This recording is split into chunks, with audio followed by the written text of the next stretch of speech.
Welcome back. Good afternoon.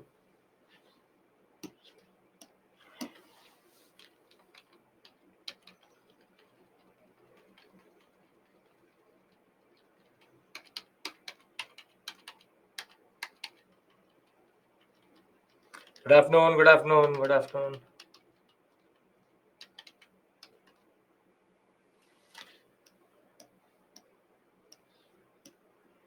As always, we'll wait 2-3 minutes.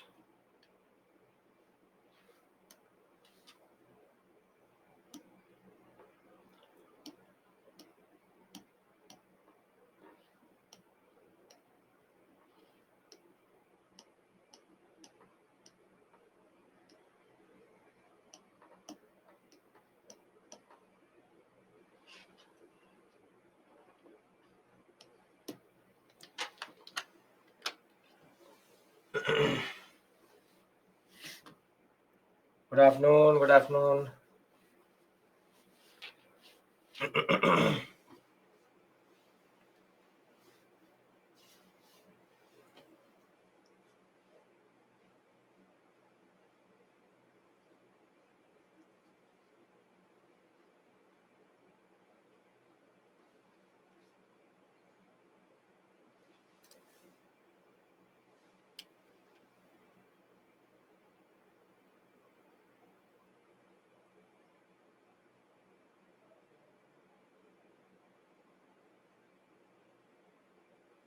Good afternoon. We wait one more minute. 1 to 2 minutes still. 15-20 missing. Good afternoon.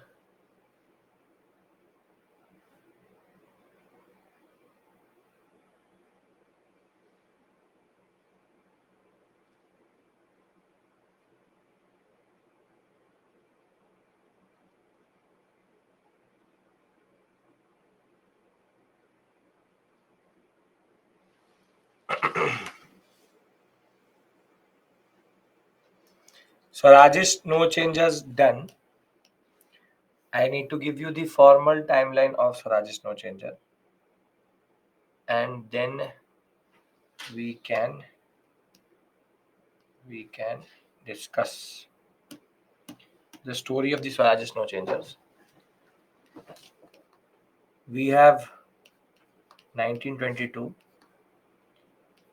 December 1922, then 1st January 1923, then September of 1923, thereafter October 1924, then we have 6th November 1924, then from there we go to December 1924, thereafter 1925, 1926, 1927.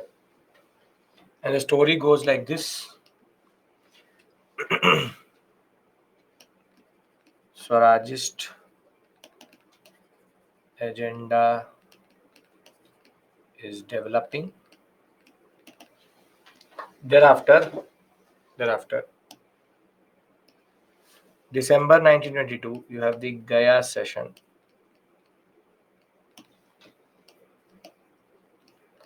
Swarajist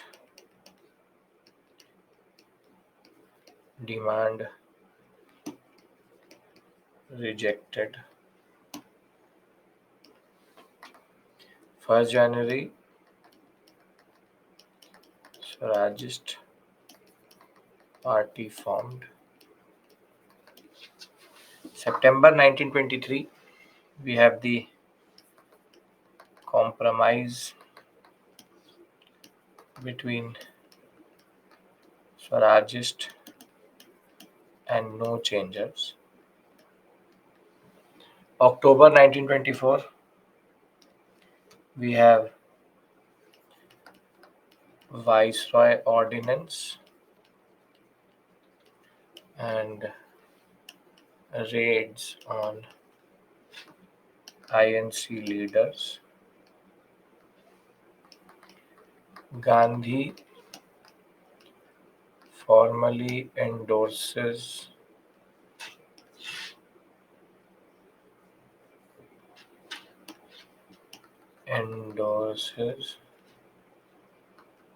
Gandhi formally endorses Swarajist agenda. December 1924 is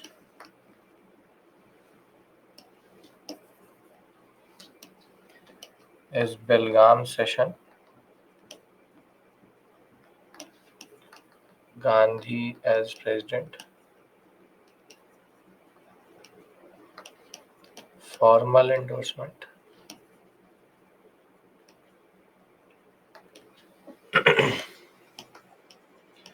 Responsivists and non-responsivists. Swarajists fade out. Simon Commission.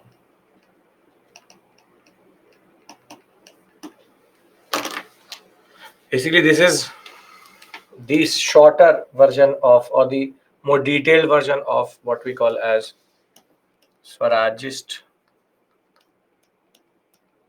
and no changes.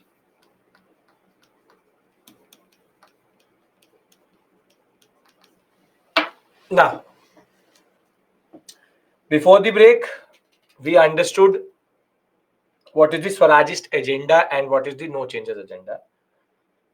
Now, the story goes like simply this, and you have the timeline in front of you.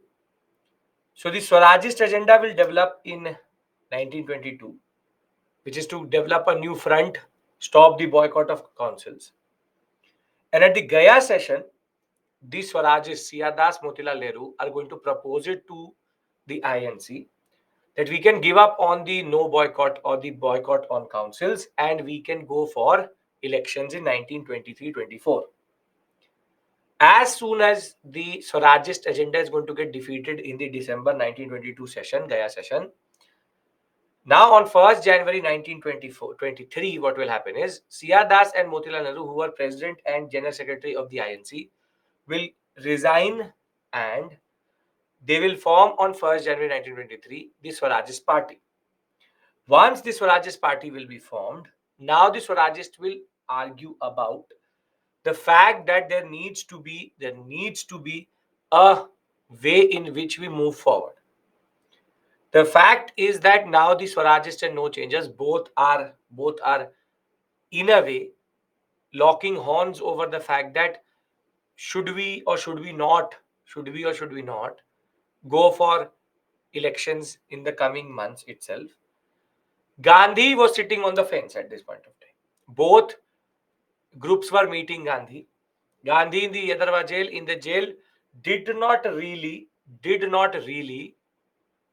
give heed to the fact that no changes were doing what he said, but Gandhi understood the logic of the Swarajists also. But he did not explicitly said that the Swarajists are right, and he did not explicitly say that they are wrong also. Now, this is a situation in which a split becomes imminent, and both the Swarajists and no changes can see that if we split the INC over this issue, it will again do what happened to INC between 1906 and 1917. And the fact of the matter was 1907 and 1916, which is that it will make INC useless at this point of time. So both want to avoid a split, and that compromise comes in September of 1923. Where in that compromise, what happens is Swarajist and no changers, they compromise that okay, INC is not going to fight an election, but Swarajists will be considered as part of the INC itself, and they can go and fight an election. So the September 1923 itself, Swarajists will now start to contest elections from within the Congress itself. Then still Gandhi does not endorse anything. The turning point will be this: October of 1924. The Viceroy will come up with an ordinance. He will gag the press. He will raid INC offices. A lot of different leaders will get arrested. and this will make Gandhi extremely angry. By this point of time, Gandhi also was released from the jail for health issues and good behavior. And on 6th November 1924, after only being 2 years in the jail and then being released instead of 6 years, Gandhi will endorse the Swarajist agenda, saying that yes, they were right, we need to use the Legislative Assembly as a form of nationalism. Now, there will be no basic division between no changers and the Swarajists, but now Vittalbhai Patel, Vallabhbhai Patel, Rajendra Prasad, everybody is now going to fight elections. The performance in the 1924 elections is extremely good. The Swarajists will be able to defeat 3 to 4 times the bill of the British in the Legislative Assembly. One of the members is going to become the speaker. They will use the arena to give multiple speeches, which will be covered quite a lot. And at the Belgaum session, which is the only session at which Gandhi was president, he formally endorses the agenda that the Swarajists were right. We should create a new front. However, the problem is that between 1924 to 25, Swarajists will start to get differentiated or divided over an issue. One set is going to say that we should use our power in the councils to push communal agenda, meaning Hindu agenda, Muslim agenda, whatever it may be. The people who wanted to push Hindu agenda or Hindu ideas or Hindu bills were called the responsivists. On the other hand, non-responsivists such as C.R. Das said that no, this is not the way we will go forward. We will keep our ideas secular. C.R. Das is going to die, and now the Swarajists will go into a disarray. And very simply, by 1926, they will become useless. But the stimulus, the injection to Indian nationalism was going to come very soon, which is the Simon Commission in 1927. Because the Swarajists had showed to the British that the 1919 Act gives too much space for disruption. This should have this statutory commission, which should have come in 1929 as mandated in what we call as the Government of India Act 1919. It will come 2 years early because the Swarajists had showed to the British constitutional machinery was not foolproof. This is basically the story of the Swarajists and no changes. If this simple summary gives you an idea, I would like to read out these ideas, which is bills which put forward, for example, certain privileges for the Hindu majority or Hindu population itself. Can I read this part out to you? I've given you the basic summary that way. A lot of you are still joining in, and I know who people who are late or not late. First, listen to the story again through the PPT. I will try to give you a summary again because a lot of you are still joining in. Okay, so the Swarajist agenda was for the first time pushed in the Congress in the Gaya session in 1922, and that will get defeated in that regard. And that is why C.R. Das Motilal Nehru will resign from president and secretaryship and become the president and secretary of the new party, which is called the Swarajya Congress Khilafat Swarajya Party. This is the name which they gave it. That is why the name Swarajist. Now we have already seen the arguments. Both sides wanted to avoid a Surat type situation and a split, and Gandhi was in jail. Both sides realized the significance of putting a united front in front of the British and to get the masses thinking that the INC still exists and is there. Both sides accepted the necessity of Gandhi's leadership for a unified front. And keeping this in mind, in September of 1923, they will go for a compromise which is called the September Compromise, under which the Swarajists were allowed to contest elections from within the Congress and not outside.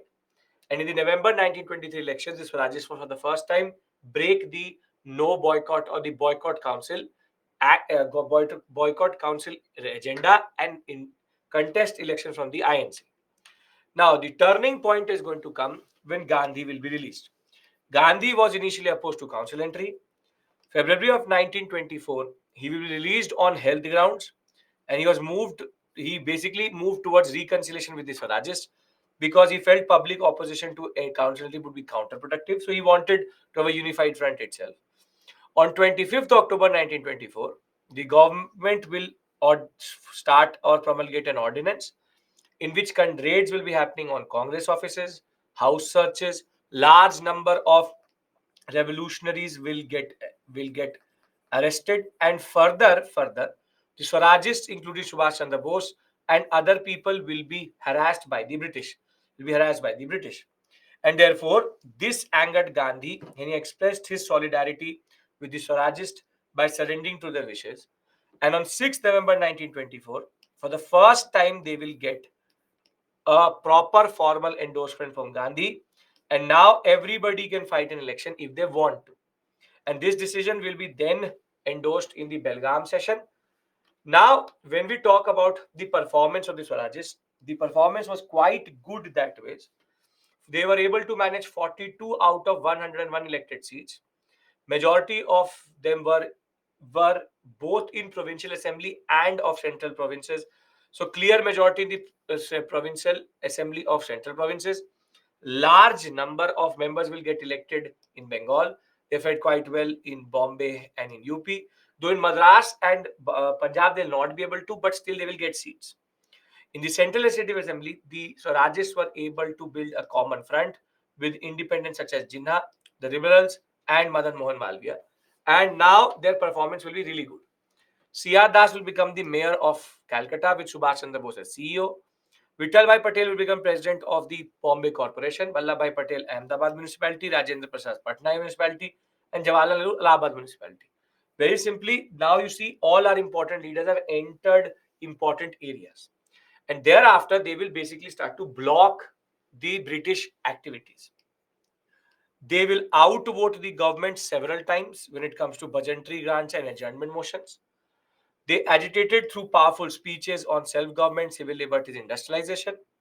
Vittabhai Patel will even become the Speaker of the Legislative Assembly in 1925. And they will defeat the Public Safeties Bill in 1928, which was trying to put foreigner movement in check if they were not pro-British in that regard. And at the same point of time, no changes were also not sitting randomly. No changes were also doing good work, which Gandhi had envisaged, which is basically setting up ashrams. There were multiple people who were involved in constructive work. For example, in the Vejshi ashram, Chinmanlal Mehta, Jugatram Dev, and Chinmanlal Bhatt devoted their life to helping the Adivasis in this sector. You have Yari Shankar Maharaj, who helped in the Kheda district. National schools and colleges were developed. Significant movement towards Hindu-Muslim unity and flood, liquor, and cloth relief and boycotting. Constructive work will lead to the development of Khadi Bandars, and Gandhi's ashrams were now becoming more and more important. So it's not that no changes are not doing anything. Some people remain no changes. Some people did succeed in developing this idea called Swarajist and then entering the councils. Now the Swarajist failure will come when they will start to get divided over communal issues, and they will become responsivist, non-responsivist after the death of C.R. Das. Responsivists such as Lalaji, Madan Mohan Malviya, and C. Kelkar wanted to take up bills which were in Hindu interest, while Motilal Nehru very straightforward said that we cannot take up communal issues that will dilute the Swarajists.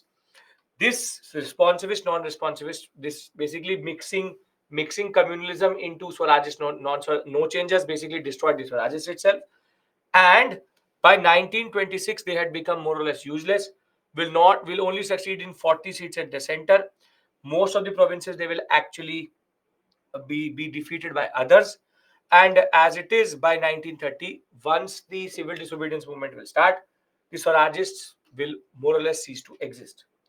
So the point is, this phase is a phase in which very simply, we were trying to figure out what to do with nationalism. So when I came in this section, part B, this is the timeline I gave you. I hope now it is clear what this means to you.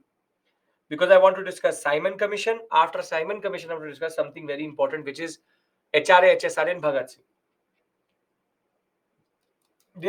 Polokonda, no. They will ask you theoretical questions, which is what is the difference between Swarajist, no changers? What is the idea and the concept? What is their achievement? Everything else is just to complete the story for you, nothing more. All theory, yes. In a way, it's not very path breaking that sense. Purpose of INC leaders joining municipality, they will govern the municipal corporations, govern the people in that sense. Right? Okay. Now,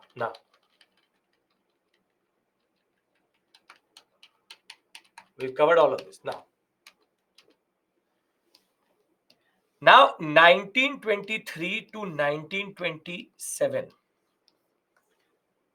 Responsivist, non-responsivist are part of Swarajist itself. Yes. The Swarajists, in a way, had shown to the British that nationalism can affect councils. And therefore, in 1929, under the 1919 Act, it was planned that Indian Statutory Commission will come. But because the Swarajists had become such a big nuisance, under John Simon, they will prepone it. And the Simon Commission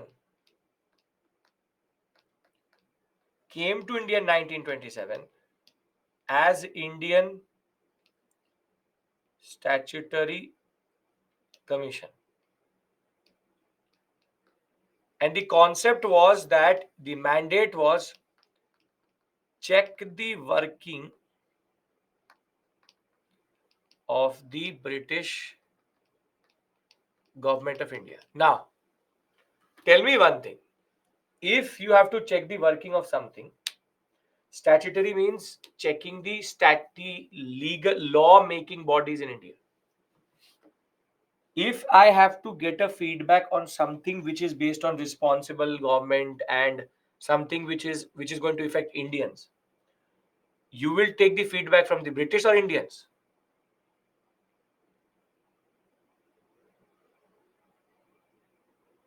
You will take it from Indians. Now, ironically, Simon Commission. Acha, Vivek, you tell me, why have you written British? Why have you written British? What is the logic of that? Why the British? If I have to take a feedback of the government of India, representative government, how it is working in India, you will take it from the British. What is the logic of that? Because they were rulers. Okay.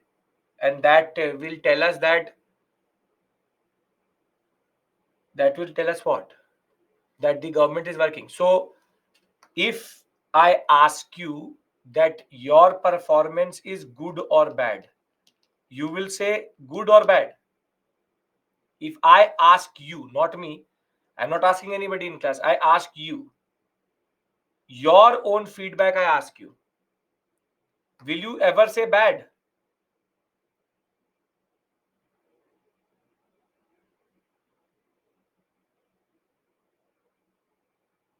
Kya hua?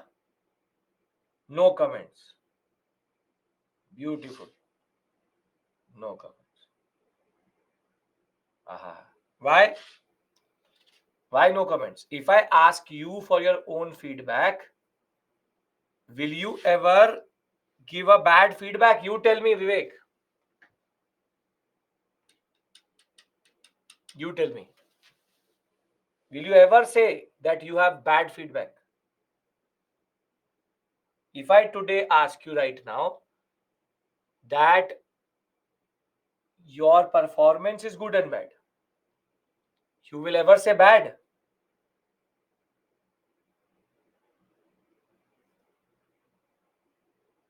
कोई बात नहीं. I hope you got your answer.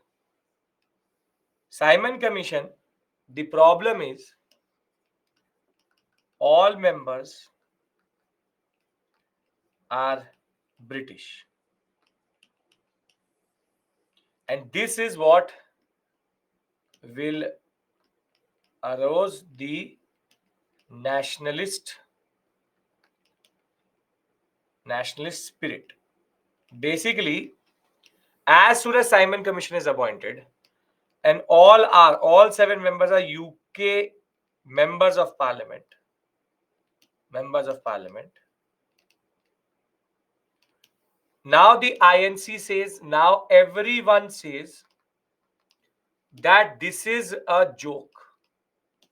This is a joke. That you can't be expected that you check yourself how the Government of India Act 1919 is working. And therefore, when John Simon is sent as the Indian Statutory Commission, his idea was to review the work of Government of India and tell future reforms. This should have been sent 10 years after, but was sent 2 years early. It will only comprise of 7 British UK MPs, and it was told that it should give a report by May of 1930. And the idea was it will check the working. Now this will become a joke. And as soon as it becomes a joke, from 1927 to 28, we get massive protests. And you already know the slogans which they will give, which is "Go back, Simon. Simon, go back." Which is that Simon, you are not needed here. You are basically a disgrace. Go back. And the INC will start to say that we thought that we were ruled by a country which was true about democracy. They knew how to write a constitution. I think it's a joke that the British can't write a constitution. They will say that the British are incapable of writing a constitution. And this will be an open challenge which the INC will give to the British, that you are incapable of writing a constitution. That we can see, because if you will send the same people to check the feedback of the same, we don't trust you, and we actually can see that you are just a useless ruler. So very simply, 1927-28, massive protest. Now, the Swarajist no changers had done their job. They had brought us between 1923 to 27. And 1927, Simon Commission will basically be the fuel into fire, which will burn the nationalistic fire even more. Now, because the INC was mocking the British too much, Lord Binkerhead, Lord Birkenhead, Birkenhead will say, he is the Secretary of State. The Secretary of State will say that if you are so capable of writing a constitution, he gave an open challenge to the INC. Develop a constitution acceptable to all. Acceptable to all. And this open challenge will lead to what is called as the Nehru Report of 1928. Nehru here is Motilal Nehru. Motilal Nehru Report. Binkerhead will challenge the Indians to produce a constitution. Everybody is going to meet in Delhi. And now a subcommittee will be formed under Motilal Nehru with Tej Bahadur Sapru, Subhash Chandra Bose, MS Eni, Mangal Singh, Ali Imam, Qureshi, and GR Pradhan. And they will give in the Congress session in 1928 Calcutta a report which will be unanimously elected. I would have by mistake said Lord Binkerhead. Now better. Use the word by mistake. Okay. Now, the Nehru report. We have done Swarajist no changes. We've reached Simon Commission, and we are only talking about the Simon Commission response. Nehru report is the response of the INC to the Simon Commission. And more than that, this is the first time the INC was writing a document which was a basis of constitutional development. Basically, they were for the first time writing a constitution. First time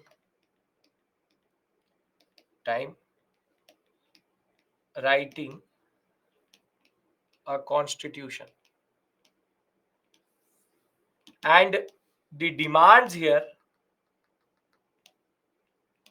represent the image and ideas. Now, ironically, Nehru report will become a very controversial document, though unanimously elected. It will basically make Subhash Chandra Bose and Jawaharlal Nehru lose faith in the INC very quickly. Because when the Nehru report came in, it talked about linguistic provinces, that will have provinces which are linguistic, language based. The concept of separate electorates had been rejected, joint electorates with a lot of reservation for the Muslims at the center, minorities issue being taken into, responsible government at center and province, and 19 fundamental rights which were for the first time spent out, that these rights will be guaranteed by the INC. The problem was that he gave a very dangerous statement, which is dominion status in the is desired by Indians. Now, this brings in the focus the word dominion status. Dominion status is what Nehru report said.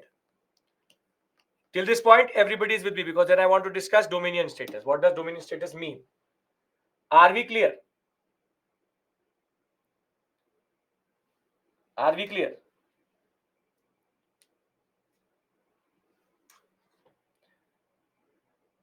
Come on. Yes, sir. Okay. Now, dominion status means partial independence. You can't expect too much from Motilal Nehru itself. But Jawaharlal Nehru, his son, hated Motilal Nehru for this. And Subhash Chandra Bose said that when did this become our idea? And basically, dominion status is nothing but what Dadabhai Naoroji had said, Swaraj within the empire. Now see, dominion status is an opposite of what we call as a sovereign state. Sovereign state can be a republic, is mostly a republic. In the republic, you have president and you have prime minister. A sovereign state has both internal and external freedom. Sovereign state has both internal external freedom, and president and prime minister, for example, today in India today, the fact of the matter is that the president is not answerable to anyone, and all power goes from the president to everyone else. Though he's not the de facto authority, he's the de jure, and real power is with the prime minister. Basically, India today has the power, is fully independent. What we call as complete independence. Complete independence. Purna Swaraj. Wherein India is not answerable to anybody, internal or external matter. In an internal external matter, both are decided by Indians, and no one else can actually say anything to us. This would be an opposite of dominion, wherein we want to be part of the empire, which is of the UK, United Kingdom, and India would be part of it, for example, like Australia, like New Zealand, like the Caribbean islands, etc. Basically, the ultimate executive, the ultimate executive is the crown. So today, when you will become an IAS officer, you will get a letter from the government of India saying that the president of India has the pleasure of appointing you as an Indian administrative service officer. But if we were not a Purna Swaraj resolution, a Purna Swaraj state, a complete independent state, it was said that the British crown has the pleasure of appointing you to the Indian services, Indian civil services. So the ultimate executive becomes the crown, and in that sense, the crown controls most of the external affairs, and internal affairs would be with the prime minister. So the real fountain of power becomes the crown. The real fountain of power becomes the crown. Still why they are in control of king. Still why dominion status is these countries. Shabir, today no country is dominion. New Zealand, Australia still accept them, symbolic acceptance of the queen, not ultimate executives being that. Today, don't go with the today concept. Dominion at that point of time was truly a totally different concept. Dominion means that we are part of the Commonwealth, and the Commonwealth in a way controls Indian foreign policy. That would basically mean dominion. I'll give you a very simple example. And you will never forget it. Motilal Nehru, you can call him not a moderate, but he's a conservative. Motilal Nehru cannot ever think about Purna Swaraj because the INC embodied Dadabhai Naoroji's understanding. I'll give you a very simple example of this. For example, you have TCS, you have Tata Motors, you have Tata Resins, you have Tisco, you have, for example, Tanishq, you have, for example, the Chroma. Now, these companies seem to be independent to each other. But are they really? They are all part of the Tata Group. And when they are part of the Tata Group, I will call all of them as dominions of the Tata Group. This is basically what the United Kingdom wanted, which is to control countries, and one of those countries would be India. It would seem that this is an independent unit, but can Tisco take any call without the Tata Group taking a call on it?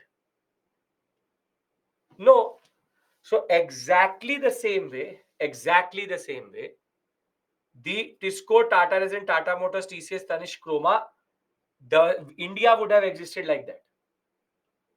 So very simply, Motilal Nehru, you can't expect too much from him because he is a product of his own times. He's born with Dadabhai Naoroji talking about Swaraj within the empire, and his son does not believe in that. So Nehru report, in a way, gave a British a very important idea, which I will tell you once I've done with the revolutionaries. A very dangerous idea, which they will basically go for later. And ironically, India was in the end also in 1947 given dominion status. But there was a caveat over it, which I will discuss, which will develop in the CRIPS mission, which we'll discuss tomorrow. Now, can you just hold on to this idea that dominion status was asked by Nehru report, and Nehru report was accepted by everybody. In a way, it is the objective writing constitution should be accepted. Thus, overthrowing British is acceptable to the British, isn't? Yeah, in a Gokul, it's like they were not trying to ask too much radical ideas. Motilal Nehru is not a radical. He's not a socialist. He's not very radical. So you can't expect too much from him. Can you, for the next 1 hour or so, hold on to the fact that Motilal Nehru has asked for under Nehru report dominion status, and everybody's agreed to it also, except for certain people in the INC. You can. Now, whilst all of this is happening, Jinnah said that I also want to play constitution. Jinnah said, I also want to play with constitution. Jinnah, as it is, never liked this report because it said it rejected separate electorates. So when the reaction came to it, Subhash Chandra Bose and Moti and Jawaharlal Nehru, as it is, hated the Nehru report. But more interesting was what Muslim League wanted to do. See, under Dominion, they can protect our interest. No, it will always be British interest. Dominion is partial independence. Dominion is not a good thing. But Motilal Nehru was not, the INC is still not radically controlled by very revolutionary leaders. They are still in that little bit of a moderate mindset, and Dominion was accepted at this point of time. You will see. I'll tell you what is going to happen further, because Purna Swaraj resolution is going to come in 1929 itself. The fact is, you have to hold on to this fact. Vis-a-vis this, as I told you, Motilal Nehru did write a constitution. So Jinnah said, "मैं भी लिखूंगा." I also want to write, and that is called Jinnah 14 points. Now, nobody asked him to do it. Nobody cared if he did it. Nobody ever said Jinnah write something. And it was an ultimate joke which the Muslim League could ever write. The Muslim League at this point of time is so small a body that writing the 14 point was basically writing it for themselves. So remember, Jinnah 14 points was never accepted by anybody, was not even give any heed, nothing like that. So basically, it's like for example, Bhutan writing a resolution against the US in that way. It's too small a body to do anything. And Jinnah 14 points in that sense is their constitutional understanding. Now you see, federal constitution with residual power with provinces. Jinnah always wanted provinces to be strong because when it came to overall population of India, Hindus were in majority. So he always wanted to make sure that the provinces have more power, because there he at least has 2 to 3 provinces under him. That is why I said provincial autonomy, don't learn this. No constitutional amendment without concurrence of states against state power. This is exactly the opposite of what India is today. All legislature elected bodies have adequate representation of Muslims. Every province, without reducing the majority of Muslims, should have equality. Adequate representation of Muslims in self-governing bodies and Indian civil services. 1/3 representation in Central Legislative Assembly. Any cabinet will have 1/3 Muslims, separate electorates. No bill can be passed if it is a minority issue, or generally if 3/4 of the minorities are saying yes. All territorial redistribution cannot affect Punjab, Bengal, and Northwestern Frontier Province. Separation of Sindh and Bombay. Constitution reform in Northwestern Frontier Province and Baluchistan. Now, this came as the biggest joke of the century. Protection of Muslim interest. He said freedom to all communities. While saying all of this, he in the same breath also said this. Jinnah was making a mockery out of this whole process, and he did it very well that way also. And that is why Jinnah's 14 points was never accepted by anybody generally. Now we'll take a breather here, and when we will now start what is called as revolutionary activities. Here we have to do HRA, HSRA, Bhagat Singh,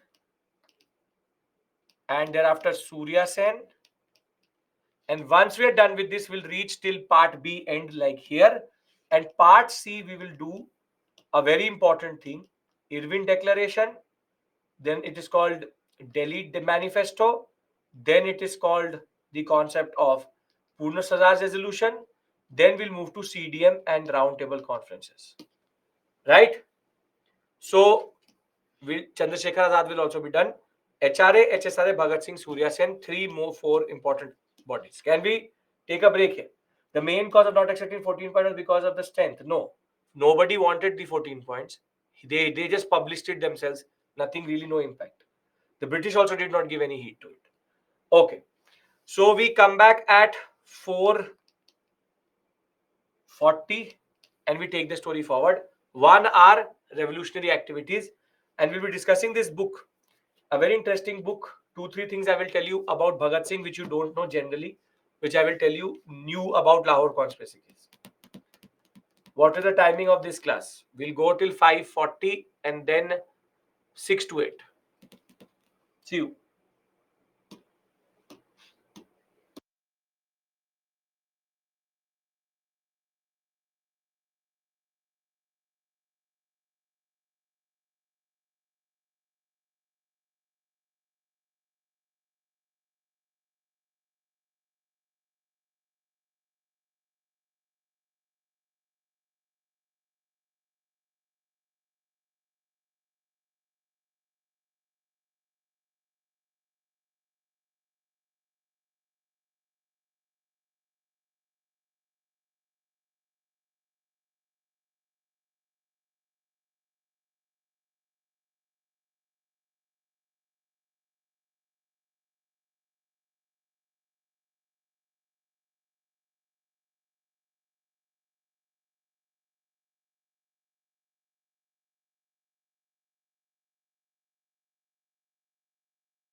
Welcome back.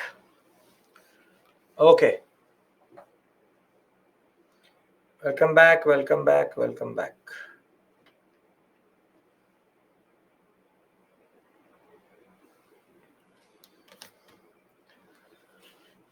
Now we start our second part of the story, which is basically on the other side of the disillusionment, which that once NCM failed. I am a new student. Ankita, you have just joined the first class, first session.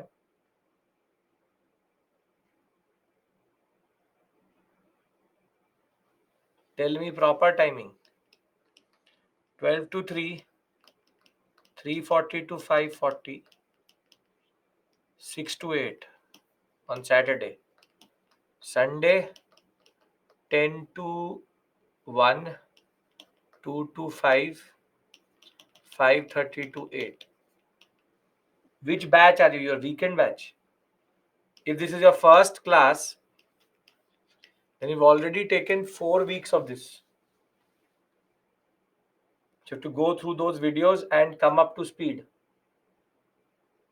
because this is what we've already gone through 18 or 19 modules. So this is the proper timing. Noted?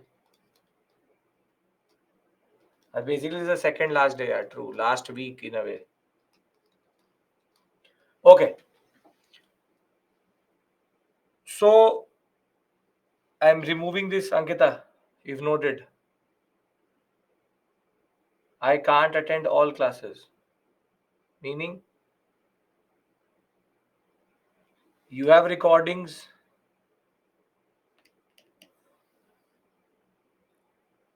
So what do you mean by I can't attend all classes?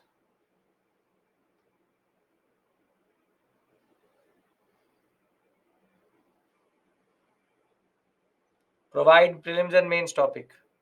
Sundaresh, every topic is prelims and mains oriented. So there's no list here that this is prelims, this is mains. If somebody's told you that, he's making a fool out of you.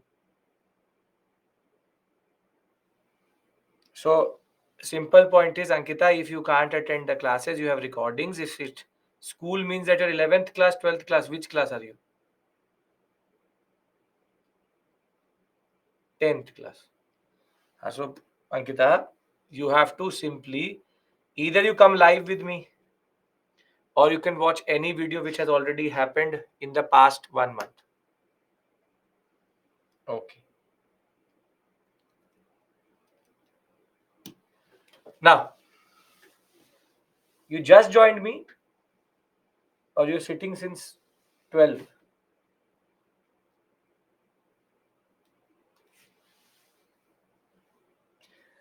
Never mind. Okay. So just now. So welcome, and as I said, you are entering in between. On 17th December, your new subject will start. New subject will start. 16th December is the last class of modern history and post-independence. Class does timings does not change. The subject changes. Okay. Now, NCM had disillusioned, as I told you, in one spirit or one response was the INC, what it had to do. The other side of the story with regards to NCM is that there was also a new kindled spirit in the youth. So, for example, we have all Bengal Students' Conference under Jawaharlal Nehru. We have multiple peasant agitations which happened irrespective of what was happening vis-a-vis the main course of the national movement. In that, a very notable thing would be Bardoli Satyagrah, where Vallabhbhai Patel played a very important role. And it is here he got his very important title, Sardar Vallabhbhai Patel. The word Sardar was added to him or was given to him by the people in the Bardoli Satyagrah. And we also have the trade unions and all also developing at this point of time. For example, we have the All India Trade Union Congress, which was developing by 1920, and Lal Lajpat Rai was the first president, and Devan Chandmanlal was the secretary. And throughout the national movement, and generally throughout the 1920s, these are the what are called differing many voices of 1920. One was the INC, the other one would be, for example, multiple strikes in Kharagpur, in Jamshedpur, in Bombay, in the Buckingham Carnatic Mills itself. Thereafter, 5 lakh workers had striked in 1928. In 1923, for the first time, the first May Day or the Labor Day had been organized in Madras. But there was also a spirit which came back.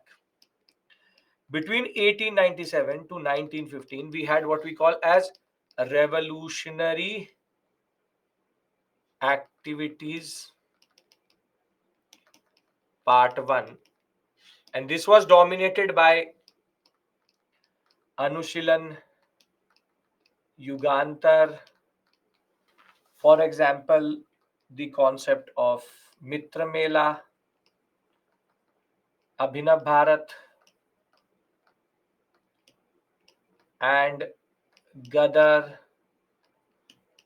but all had been destroyed by the government of India, by the Defense of India Act 1915, and therefore the second manifestation is between 1924 to 1931, and that is 3 4 important bodies: HRA, then HSRA, being the two most principal ones: Hindustan Republican Army and Hindustan Socialist Republican Army. I will tell you what is the word socialism mean here.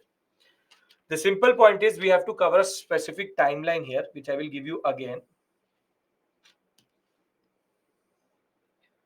The certain timeline here, which you have to know.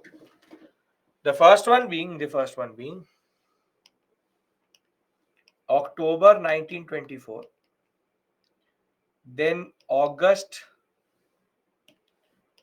1925, thereafter September 1928, then December 1928, April 1929, December 1929, February 1931, and 23rd March 1931. Here you have formation of HRA. This is Kakori robbery or incident. Then you have September 1928, the formation of HSRA. This is Hindustan Republican Association, and this is Hindustan Socialist Republican Association.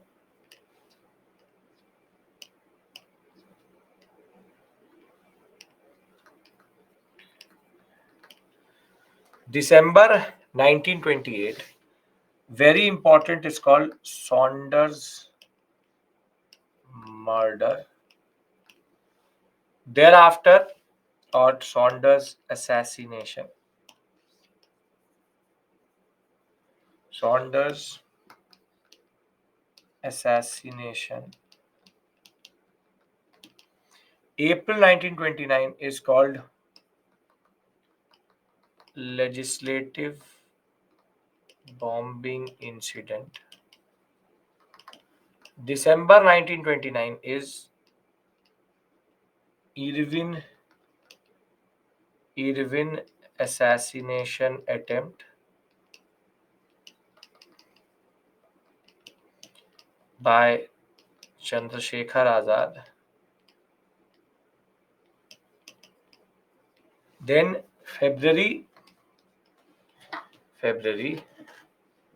it is Azad is martyred, and this is Lahore conspiracy case hanging Bhagat Singh, Rajguru, and Sukhdev martyred. Basically, this is the timeline we have to cover in the next 40-45 minutes. Can I start? You can see every section I'm giving you a separate timeline so that you can understand it separately. Yes? Okay, perfect. So you will have by the end of it, for every section, for every module, a separate timeline in that. Okay, now. See, based on the disillusionment with what had happened in the NCM, now Ram Prasad Bismil, Chandrasekhar Azad,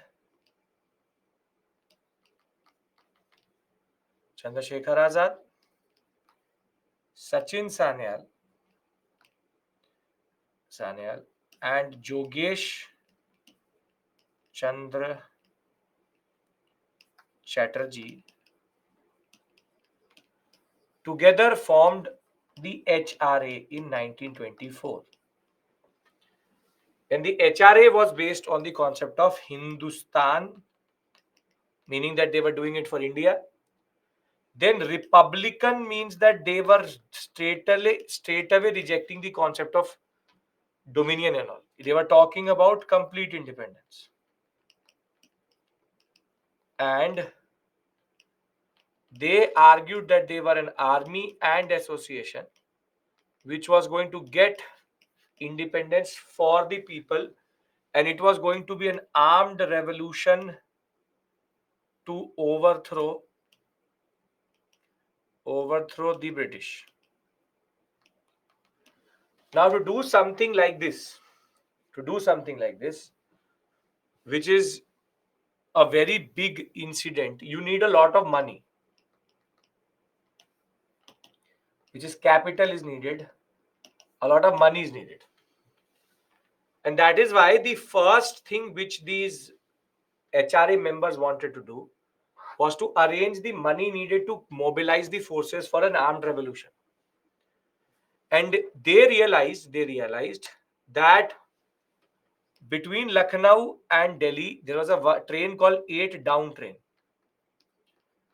Down and up means going up towards Lucknow or coming down towards Delhi. So 8 down train used to have a lot of railway money and cash and gold used to be transported between Delhi and Lucknow. And the idea was that if we are able to loot this train, we will get a lot of money which we can basically use for revolutionary activities.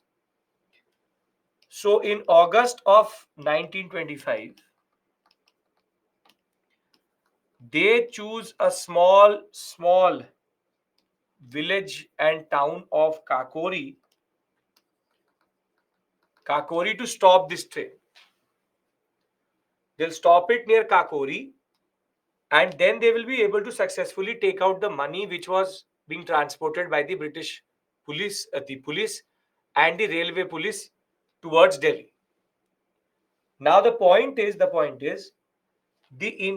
robbery or the looting was very easy, but the problem starts from there. What is the biggest issue with such type of incident? What is the biggest issue?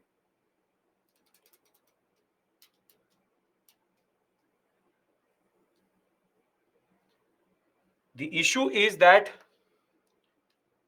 where do you keep so much money? And the problem was with so much money, tracing them became very easy. And that is why when the Kakori robbery will happen, the HRA under Ram Prasad Misbil being formed, when Kakori will happen, the fact was they looted the train quite easily, but the 17 members who were involved, were caught very quickly. And here Bismil, Ashafullah, Roshan Singh, and Rajendra Lahiri will be martyred through hanging, and others will be jailed and sent to Andaman Nicobar Islands, except for one person, which is Chandrasekhar Azad. Chandrasekhar Azad was able to evade the arrest, and he will be the only surviving member of the HRA in that sense. The point was Kakori turned out to be a major setback for the British, for the HRA, and therefore between 1925 and 1928, nothing really happened. And the fact was that in between in 1927 and 28, Lala Lajpat Rai will die, and he will die because of a lathi charge on him whilst a Simon Commission protest was going, and a British policeman, his name was Saunders, had hit Lal Lajpat Rai on the head multiple times whilst he was saying, "Go back, Simon, Simon, go back," and he will succumb to the injuries of that incident. And this will now inspire the youth of Punjab to take revenge, and now HRA will be again reorganized, and at Delhi, what we call as Lala Lajpat Rai, at Delhi, Chandrasekhar Azad will now meet with other members who are now ready to be part of this struggle. And here was Bhagat Singh, the nephew of Ajit Singh, ready to fight with Chandrasekhar Azad. And they now change the name to HSRA, which is Hindustan Socialist Republican Army. Now, what do I mean by Hindustan Socialist Republican Army or socialist? What does this socialist mean? Determined to overcome the Kakori and avenge their death, the HRA members again met, and Chandrasekhar Azad now reorganized it as the HSRA with Bhagat Singh, Sukhdev, Bhagwati Charan Vora from Punjab, Binoy Kumar Sinha, Shiv Verma, and Jaidev Kapoor from United Provinces. And the HRA will now talk about the idea of a new horizon. Now it is army association, both are used. Now this word is socialist. What does it mean? What does it mean? The idea is very simple. See, the idea is very, very simple. See, 1917 in the world, if you've done world history with me, you would know that the Russian Revolution happened. And the Russian Revolution was based on the idea of a socialist revolution, which would then work towards communism. Now, obviously, we can't have a full discussion about socialism and communism here, because as it is, socialist for Indians meant a totally different thing. But the idea of socialism is that the capitalist system, which is based on workers' exploitation, will be overthrown by the peasants and the workers, and specifically the workers in Marxian ideology. When the workers of the world will unite and overthrow capitalism, it will lead to socialism. And socialism, therefore, the idea was that the workers will have a pro-worker government, and that pro-worker government is going to then lead to equality, and then lead to what we call as communism, which is a classless, tasteless society where there is no inequality. Communism is a utopia, no country is communist, that is a standard case. But the fact of the matter was that socialists existed, and socialism is something which can exist. So socialism for Russia and for the European sector was overthrowing of capitalism and start of a worker controlled state, in turn leading to communism. This is the core ideology of communism. But in Indian context, socialists mean totally different thing. This is, they are inspired by the socialists in Britain and Europe, but their idea is quite different. Socialism for Indians means independence, not just from British, but also from all forms of domination, and therefore what they meant was that zamindars, industrialists, moneylenders, planters, they also all need to be destroyed. So according to them, socialism is a social change based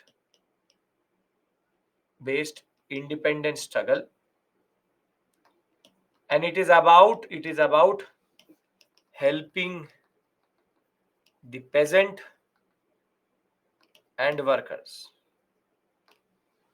So as you can see, the emphasis of Russian socialism and socialism core ideology and Indian socialism is quite different.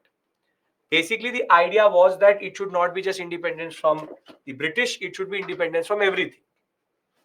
I hope you can understand now that when they call themselves HSRA, what do they mean by it?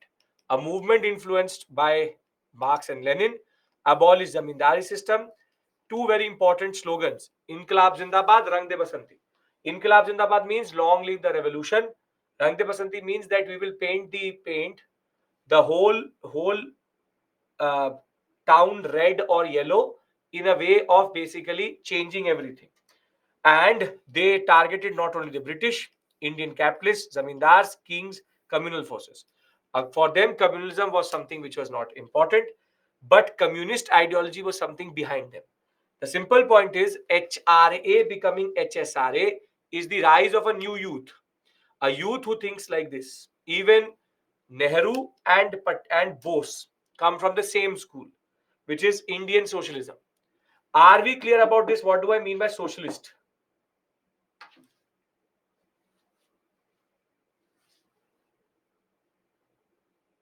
Yes, everybody, come on, tell me.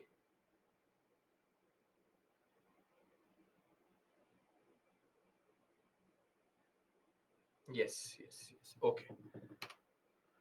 Now, something very interesting is going to happen. The HSRA now being formed, the first target which they chose was Saunders. They wanted to avenge the death of Lala Lajpat Rai, and in Lahore, Azad, Bhagat Singh,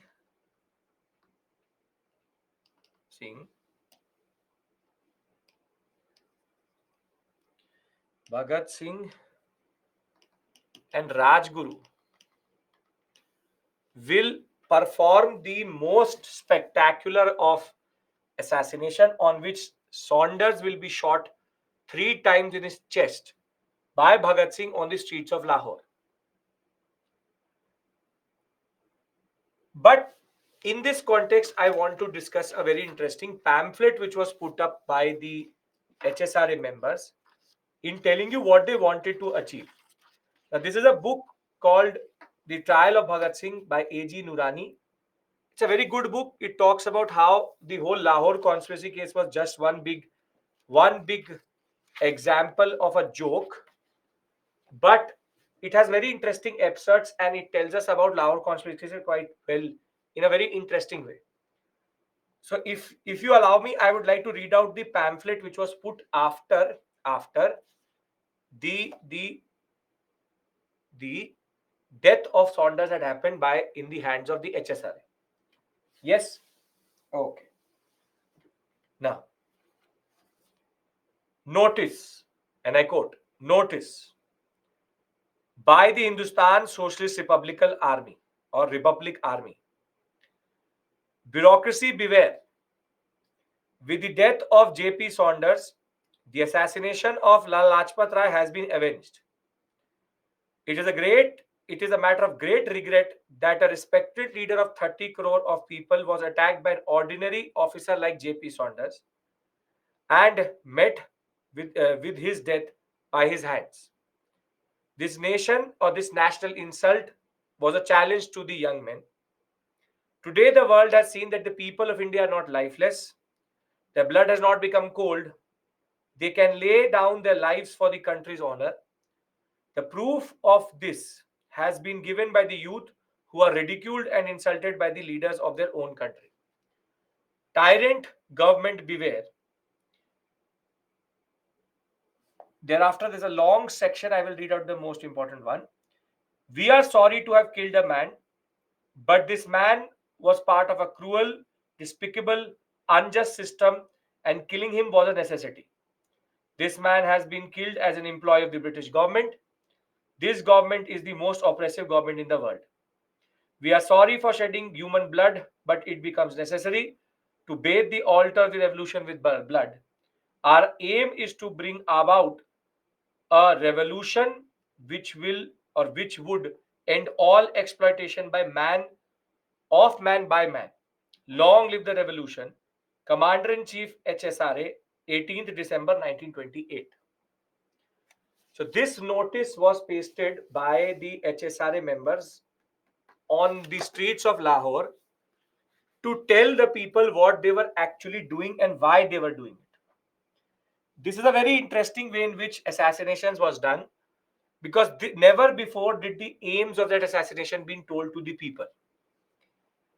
Now, ironically, the most daring of assassinations, name of the book, Vivek. Okay, I want the picture of this book with you. You asked me this in the last section also. Okay, the trial of Bhagat Singh. Buy it and send me an email with the picture. Singh, 5 times you've done it. Politics of Justice, A.G. Noorani. If you, I am not recommending this book, but if you want to read it, you can read it. Okay. Now, fact of the matter is, the fact of the matter is, you don't need the pages to be attached to the PDF. I'm giving you something over and above what you do. It's not part of your syllabus. Don't be a child about it. Don't worry. Now, ironically, Saunders' murder was very dramatic. But the irony of the story was that Bhagat Singh, Rajguru, and Chandrasekhar Azad were never caught. Unlike all other assassinations where the person got caught, here the British had no idea who killed Saunders. Had no idea. They knew that there's something called the HSRA, but they were never able to pinpoint who are the members. And the HSRA, therefore, this is considered one of the most successful assassinations in Indian history. And between 1928 in this killing and 1929, in what is called the central legislative bombing, there was no idea of Bhagat Singh being the one who had done Saunders' assassination. Because ironically, the fact that Bhagat Singh had shot Saunders is going to be, these are secret organizations, yes, is going to be only revealed by the HSRA members. Now, after doing the Saunders assassination, the next event which the HSRA planned was that on 8th April 1929, 2 bills were going to get passed in the Central Legislative Assembly. And the bills were, one was a public safety bill and the other one is called the trades dispute bill. Both bills very detrimental to workers and the peasants, and therefore that day was chosen as a occasion to use it in a very beautiful way of sending a message. And what happens is that Bhagat Singh had planned along with Dutt, Bhatukeshwar Dutt, that we will throw a sounding bomb in the open space of the Central Legislative Assembly. Sounding bomb means what you actually burst on Diwali. It was just going to make a very big bang. And the idea was we want to make the deaf ear hear. And therefore, in a very dramatic fashion, both of them will throw the bomb in the open space, trying to make sure that nobody is hit or killed. And then they will stage their arrest. They never ran. It was never about running. It was about only staging arrest. And as soon as Bhagat Singh and Bhatukeshwar Dutt and Bhagat Singh get actually arrested, the whole HSRA more or less gets arrested. Now, except for Azad, except for Chandrasekhar Azad, everybody gets arrested. Irony being that even when the British were arresting Bhagat Singh on 8th April 1929, they still had no idea who Bhagat Singh was, and he's the same person who had shot Saunders. They will now go to jail. In the jails, there were very, very bad conditions in which Indians were kept. And now the struggle of the HSRA will start within the judicial space. And that is what Bhagat Singh wanted to prove. He wanted to prove that the justice or the legal system of the British is just a big joke. And because it is a big joke, he wanted to prove it. This jurisprudence, this rule of law which they talk about, it is just a rule of the British. So his men will start to protest in the HSRA. The HSRA will start to protest in the jails. They will do a fast to not eat until unless the food was palpable and good, and reading material and living conditions were improved.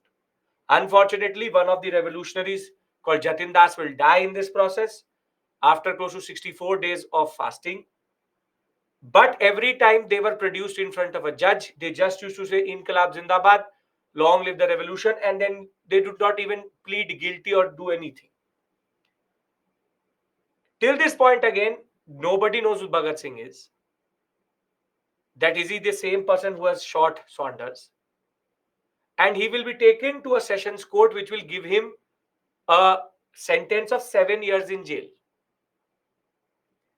However, by the time the 7 years in jail judgment comes, a major breakthrough comes to the British.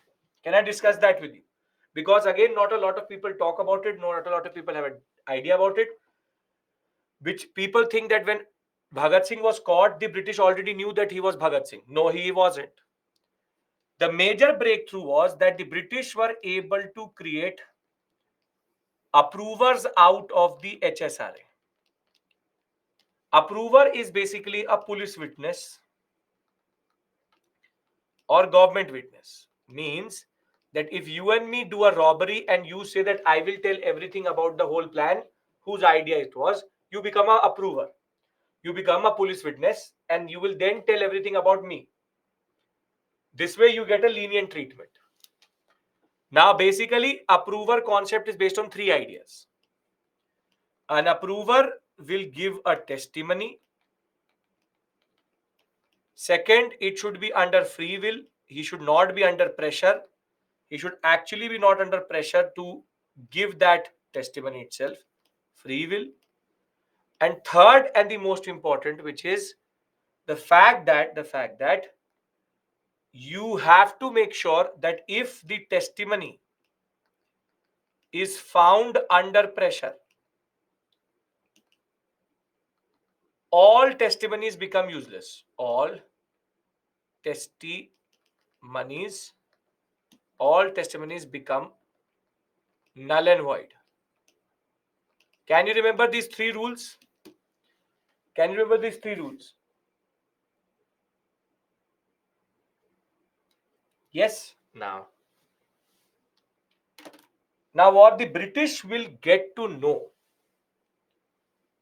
is that the approvers, and I'll give you the names. You don't know the names, but I'll give you the names. 1 second.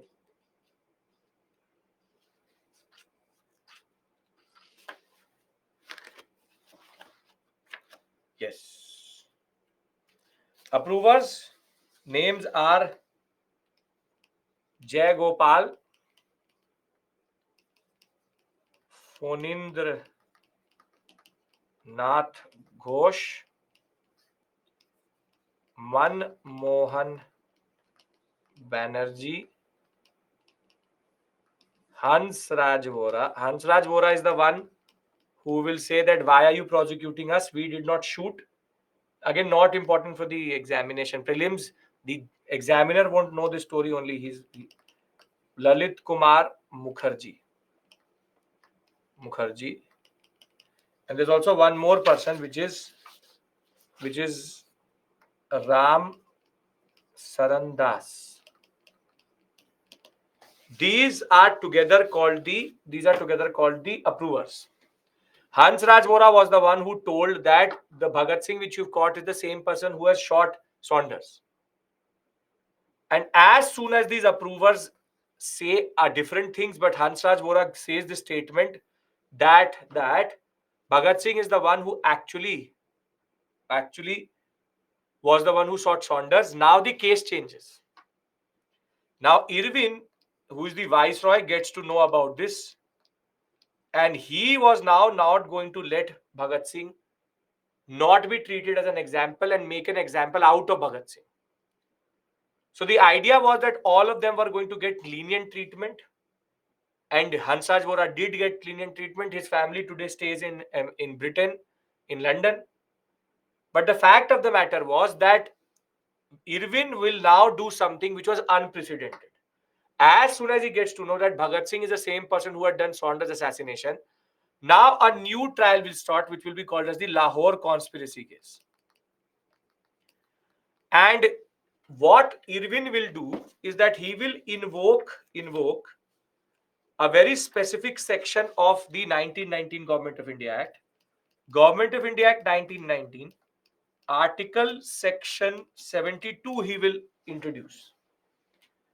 And Article Section 72 says, the Governor General of India may, in cases of emergency, make and promulgate ordinances for the peace of the government, good government of British India, and any part thereof, and an ordinance shall be for the space of not more than 6 months from its promulgation, have the force of law as for passed by the Indian legislature. Basically, what section has Irwin used? What section has Irwin used? He's used the emergency clause. He's basically used the emergency clause to now set up a 3-judge bench to try Bhagat Singh. Now tell me, trying Bhagat Singh is a national emergency? Trying Bhagat Singh is a national emergency? No, but now he has overreached. The first overreach is this. Using a national emergency clause of 1919, 72 section to basically set up a 3-judge bench, which was now going to try Bhagat Singh. Now Bhagat Singh obviously said yes, that I am the one who shot Saunders. But before that he did, Ram Charan Das did something. Ram Charan Das actually submitted a testimony, and that is why he is not considered the original list of approvers, because he gave the tribunal a very important testimony. Now pay attention to the testimony. I'm reading it out to you exactly as Ram Charan Das has said. I means Ram Charan Das. He says that I wish to put in a document which shows how approvers are tortured. I hand in the document. I do not wish to remain in the custody of the police. This document was given to me by the police officer who told me to learn it by heart. This was shown to me off and on by different officers who met with me. It passed from one officer to the other as they changed. I hand in this document. Now, what is the rule? Which rule is getting violated under approvers? Which rule? Basically, all of them. The approver should not give it under pressure, free will, and the approver's testimony should be only admitted if it is under free will. Now, what should be the case if if it turns out that the free will has not been used? What should be the consequence? What should be the consequence? It should be that everybody's testimony should become null and void. But what the English judge says, which is Coldstream, he says, let the witness be sent to judicial lockup and not be kept in custody of the police. And they said that we will strike off Ram Sharan Das's approver's testimony. Not all of them, only Ram Sharan Das. So this is the second instance in which the British are now making a mockery of their own judicial system in order to make an example out of Bhagat Singh. The third thing which he does is that as soon as the Indian judge gets to know, one of the judge was Indian, that this is how we are going to go forward, he will what is called as recuse his position. He will say, I don't want to be part of this trial. Now, under the 72 section, if a judge recuses himself, 3 months should be given in between the appointment of the leaving of the first judge and appointment of the next one. But because ordinance has been used by Irwin, he does not have 3 months. He will next day appoint another European judge or British judge in his position. This is the third instance in which Irwin, you will not find this in books, you will not find it in standard text. The third instance in which the British were again overreaching their own law. And therefore, when Bhagat Singh, Rajguru, and Sukhdev, all three were given the hanging sentence, it was a very specific conspiracy of the British and Irwin to make an example out of Bhagat Singh, to show to the people that we will do this to revolutionaries. So I hope that through this instance, through this book, at least you get to know the real truth that the British never knew who Bhagat Singh was. It was again his own group which told that, okay, Bhagat Singh is the same person. And second, British made sure every section could be defied and used to, in a way, make an example of the conspirators, and specifically Bhagat Singh. Okay, Sabhi. And and Bhagat Singh. If this is clear to you, I will complete the story of Lahore conspiracy case, and then we can take a break and come back and start CDM. All of them were given lenient treatment, more or less. Okay, so let's read this section out and then we'll take a break. Saunders done, legislative bombing done. Saunders shot by Singh Azad Rajguru at point blank in Lahore. Central legislative bombing, Bhagat Singh, Batukeshwar Dutt will throw it and then get arrested itself. And the bombs were deliberately made harmless. It was an ideological aspect of creating a bang. Bhagat Singh, Sukhdev, Rajguru were tried under Lahore conspiracy case. Horrible conditions in the jail. Jatin Das will be martyred on the 64th day. Azad was parallelly involved in throwing a bomb on the Irwin train, which he will not be able to. He will be then surrounded by the police in the Alfred Park in Lucknow, shoot himself and be martyred. And the judgment will be given that on 23rd March 1931, Bhagat Singh, Rajguru and Sukhdev will be hanged. Now, very simply, you just hold on to this idea. Hold on to this idea that the Lahore conspiracy case judgment is what? Is that the three people will get hanged. I will bring the story from the other side with regards to Gandhi-Irwin Pact, and I will then tell you the concept of could Gandhi have saved Bhagat Singh and Gandhi-Irwin Pact? Can you do that? Can you do that? Yes? Just hold on to this concept. I hope that the Lahore conspiracy part and Bhagat Singh's part was at least something refreshing and new you got to know today. Because Bhagat Singh was made into an example, and every section applied against him was created in a way that he could be made into an example itself. Remember this point because this will be very critical for us to understand later. Later, right? Okay. Now, other than this, we already know that Bhagat Singh was also evolving within himself because Bhagat Singh, by the time it came to his hanging itself, he had changed his stance to the fact that the revolution should be not just by individuals but by the masses and for the masses, which is that everybody has to come together, and a successful revolution can only happen not by individual action but by everybody's action. And therefore, did Bhagat Singh surrender to the British? Yes, he surrendered after the central legislative bombing. But he was never known to be the same person as Saunders' murderer or murderer in that sense. The simple point is, Bhagat Singh also, by the end of his journey, realized that the only way India gets independence is when it happens with everybody. Because he said that the real revolutionaries are in the villages and the factories. The peasant has to rise, the worker has to rise, then only can Indian independence come.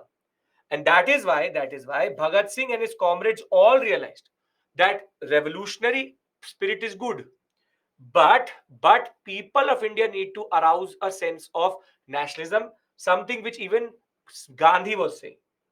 That is why Bhagat Singh in his later years had also organized Lahore Students Union. In his initial years, he had organized the Naujawan Bharat Sabha itself. And Bhagat Singh made sure that he told the people one thing, which makes him very, very important today, that the only way India will fail in its independence is when communalism will reign. He hated the fact that Hindu-Muslim violence was being used to divide Indians. And he said the only way you move forward is tolerance. And this is a very important point you need to understand. Bhagat Singh always talked about tolerance, always talked about anti-communalistic forces, and always talked about Hindus and Muslims coming together. At the end of the day, Bhagat Singh, we will discuss again. We will come to this point again that was Gandhi in a position to do something? But he himself did understand that the revolutionary spirit was changing and revolutionaries had to change with it. The people and the the masses had to rise and do something in that regard. This is a very important point you need to understand. It's called the evolution of Bhagat Singh's understanding itself. Thereafter, other than HRA and HSRA, we have Bengal, where again revolutionary activities were happening under JM Sen Gupta was very, very important for workers' activity. Subhash Chandra Bose himself revived the Yugantar group in that regard. We have Charles Tegard, who was shot by Gopinath Saha in 1924. He's a very notorious police commissioner. And Subhash Chandra Bose got multiple times arrested over this idea itself. But the most celebrated revolutionary of this period is Surya Sen. Because Surya Sen, living in Chittagong as a school teacher, he became an example of how revolutionaries could do marvels. In the sense that between 1926 and 28, he was very instrumental in the NCM and the period after that. Went into the jail multiple times. He was an admirer of Tagore and Narul Islam, but he had a very interesting group of people along with him. Anand Singh, Ganesh Ghosh, and Loknath Baul. Have to remember their names. Why are we talking about them? Because of the fact that it's called the Chittagong Armory Raid. Chittagong Armory Raid basically was a very, very important moment in which the British lost control over a very important armed establishment. And that armed establishment was not under the control of the British for a very long time because of Surya Sen. Because of Surya Sen. Now, what did Sen do? What he did was he planned a major attack on the armory. Armory means where the guns are kept in the Chittagong area, and he challenged the authority there. He, along with two groups, one led by Ganesh Ghosh, other led by what we call as Lokesh Nath Baul. What they did was that they took up the police armory whilst saying Inqilab Zindabad, down with imperialism, Gandhi Raj is here. And Loknath Baul took up the auxiliary forces, what we call as armory in Chittagong. And there they got close to 303 rifles. Unfortunately, they were not able to find ammunition. And therefore, Chittagong Armory raid was, in a way, the most successful raid over any military establishment of the British. And therefore, they were able to control this area for at least 3 years. 65 activists together held the Chittagong sector in Bengal. However, once the British used the army and the neighboring villages, zamindars and all, they started to create pressure. The Sen will be arrested and martyred in 1934. To complete the revolutionary spirit, one thing is very clear, that women played a very important role. It's not that they were not involved as revolutionaries. We have Preeti Lata Vadedar, who was basically very important in a railway institute raid in which she died. Kalpana Datta was also part of the Surya Sen band of revolutionaries. Shanti Ghosh and Suniti Chanderi were very important in shooting a district collector in the different area in Bengal itself. And Beena Das was the one who shot a governor and her convocation. What I'm trying to argue here is very simple.